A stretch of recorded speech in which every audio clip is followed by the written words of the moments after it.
Ever heard of the Pope who traveled all the way from Rome to Constantinople? Not for a crusade, but for a high-stakes theological debate with an emperor. Let's dive into the fascinating story of Pope Constantine. Born in Syria in the late 7th century, Constantine was a product of a multicultural world. He was fluent in Greek and deeply knowledgeable about Eastern traditions, which made him the perfect candidate to bridge the growing gap between the Eastern and Western churches. In the year 705, he was elected as the 88th Pope, stepping into a role that was as much about politics as it was about faith. The defining moment of his papacy came when he embarked on a perilous journey to Constantinople. The purpose: to meet the powerful and notoriously unpredictable Emperor Justinian II. The main topic of discussion was the Quinisext Council, a set of church laws that the West had refused to accept.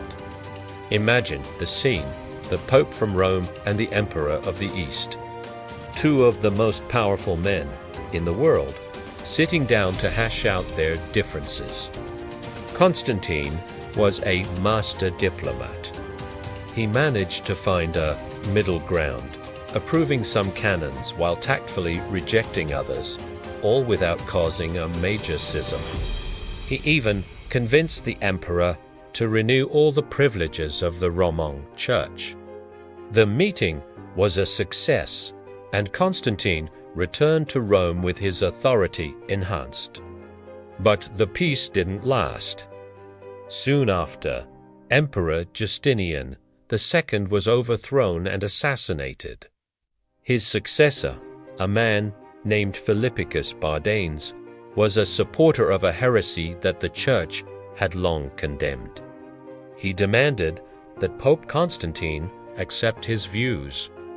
Constantine flatly refused. He wouldn't recognize the heretical emperor and even stopped using his name and image on Roman coins. This was a bold and dangerous move, a direct challenge to imperial authority.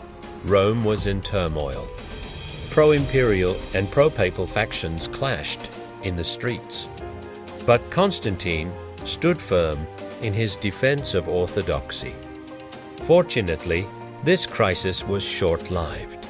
The heretiposter, Anastasius II, sent a letter to the Pope, affirming his own orthodox faith and his loyalty to the Roman See. The crisis was over, and the Church's doctrine was secure. Pope Constantine died in Rome in the year 715. His papacy was relatively short, but his impact was immense. He was the last pope to visit Constantinople for over 1,000 years. His courage in the face of imperial pressure and his diplomatic skill in navigating complex religious disputes make him a truly remarkable figure in the history of the papacy. He showed that faith and principle could stand strong, even against the might of an empire. Thanks for watching.